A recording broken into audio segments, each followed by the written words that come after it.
మీ అందరికీ? ఆశపడేటప్పుడు బైబిల్ వాక్యం ఏమైనా సెలవిస్తుందంటే నమ్మకంగా దేవునితో ఉంటారు. ఎప్పుడు? హృదయ శుద్ధి గలవారు. హృదయంలోని మనకి ఏ రకమైనటువంటి ఆత్మ లోపం కలిగిన కల్మషం ఉంటే ఏమవుతుందంటే దేవుని మీద తపన కన్నా లోక పరిస్థితుల మీద తపన ఎక్కువైపోతూ ఉంటుంది. రెండోదిగా అవిశ్వాస పరిస్థితి గుండా వెళ్ళిపోతూ ఉంటారు. మూడవదిగా దేవుడు చేస్తాడు చెయ్యడా, చేస్తాడా చెయ్యడా, అవుతుందా అవదా అనేటువంటి అవగాహనలో పడిపోతారు. ఈ 3 లక్షణాలు వచ్చేస్తాయి. అందుకే మనం ఏం చేయాలంటే ఎప్పుడు మన హృదయాన్ని ప్రభు కొరకు శుద్ధి చేసుకుందుముగాక కదా. అందుకే ఆరాధన ముందు చెప్తాను ఏమనంటే, ప్రభువా నీకు అవిధేయతగా నేనేమేం తప్పు చేస్తుంటే నన్ను క్షమించు, నీ రక్తంలో నన్ను కడుగు అని చెప్పి ప్రార్థన చేసుకోవాలి. అప్పుడు దేవుడు మన తప్పులన్నీ మనకి తెలియపరిచి ఆ తప్పులన్నీ కడిగి మళ్ళీ మనల్ని ఏం చేస్తాడు? ఆయన పనిలో నిలవబెట్టుకుంటాడు. దేవుడు వేశ్యల్ని క్షమిస్తాడు కానీ వేషధారుల్ని క్షమించడు. హృదయ శుద్ధి అంటే వేషధారణతో కూడినది ఉండకూడదు కానీ పరిపూర్ణంగా దేవుడిని అంగీకరించేవారుగా ఉందుముగాక.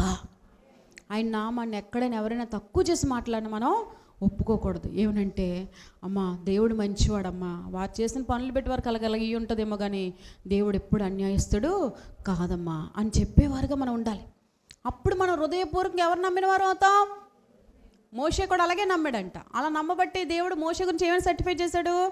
నా ఇల్లు అంతట్లో నమ్మకస్తుడు. సో మన ఇల్లు అంతట్లో, ఆయన ఇల్లు అంతట్లో నమ్మకస్తుల్ని దేవుడు ఏం చేస్తాడు? చూస్తాడు. కనుక బైబిల్ ఏమైనా సెలవిస్తుందంటే దేవుడి ఇల్లులో మనం నమ్మకంగా ఉన్నట్టుగా మన హృదయాన్ని శుద్ధి చేసుకుందుముగాక. అందుకే బైబిల్ ఏమైనా చెప్తుంది? ఎందుకు శుద్ధి చేసుకోవాలి హృదయం? ఎందుకు శుద్ధి చేసుకోవాలి అంటే హృదయము ఘోరమైన వ్యాధి కలది. ఈ వ్యాధి మన తలంపుల్ని మన ఆలోచనల్ని ఎటువైపు మార్చేస్తుందో తెలీదు. కనుక మన తలంపుల ఆలోచనలు సరిచేయబడే విధంగా మార్చబడాలంటే మన హృదయం ఎప్పుడు కూడా ఎంటీగా ఉంచుకుంటూ ఖాళీగా దేవుని ఆత్మతో మాత్రమే నింపబడాలి. అప్పుడు హృదయంలోని వ్యాధులన్నీ తీసేస్తుంది. ఏంటి ఆ వ్యాధులు?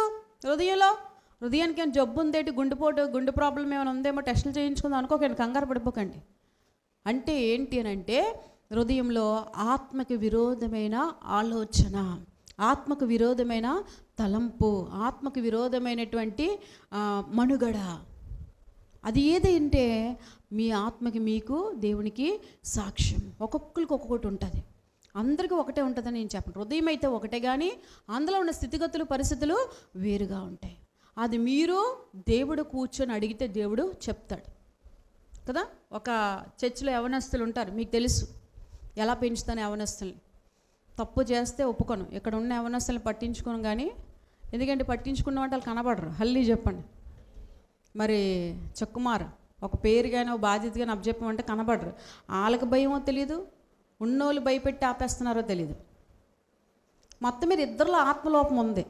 ఎప్పుడు ఈ ఆత్మ పెక్కిలింపబడుతుందా బయటకని చూస్తున్నాను. హల్లి చెప్పండి. అలాగా అక్కడ యవనస్తుల మీద కూడా దుష్టుడు కన్నుపడి చేస్తే తాను చెడునికోతే ఏం చేస్తుందట? వనాన్ని చెడుపుతుంది అన్నట్టుగా ఆ యవనస్తురాలు ఏం చేసిందనంటే వాళ్ళ మాటలు వీళ్ళ మాటలు ఆలకించి, పాస్టర్ నన్ను ఇంత మాట అండవేంటి, అలాగండవేంటి, ఎలాగండవేంటి, హల్లి చెప్పండి అనేసుకుందంట. అనేసుకొని ఇప్పటికి ఎన్నాళ్ళైందో నాకు తెలియదు కానీ మొత్తం భూమి మీద ఏ పరిస్థితులు ఎలా ఉంటే చూపించాడు దేవుడు. హల్లి చెప్పండి. మొత్తం చూపించాడట. చూపించేస్తే అప్పుడు ఈరోజు దేవుని దగ్గర 4 రోజుల నుంచి పశ్చాత్తాపడుతుందంట. దేవా నీ దాసురాలు గద్దించినప్పుడు నేను తప్పుగా భావించుకున్నాను, నన్ను క్షమించి వాళ్ళ మాటలు వీళ్ళ మాటలు విని నీ సన్నిధిని పూర్తిగా కోల్పోయాను, నన్ను మన్నించు. పేరుకి చర్చికి వెళ్తున్నాను కానీ ఆత్మతో నేను వెళ్ళలేకపోతున్నాను, నన్ను మన్నించు ప్రభు అని గత 4 రోజుల నుంచి ప్రార్థన చేసుకుంటే దేవుడు దర్శించాడట. మందిరంలో నేను తప్పు చేశానమ్మా అని చెప్పి అందరి ముందు నువ్వు సాక్ష్యం చెప్పు, దేవుడు నేను దీవిస్తాడని చెప్పాడట. అప్పుడు ఈరోజు వచ్చి ఏడుస్తూ చెప్పింది, నేను చాలా తప్పు చేశానమ్మా, నన్ను క్షమించండి.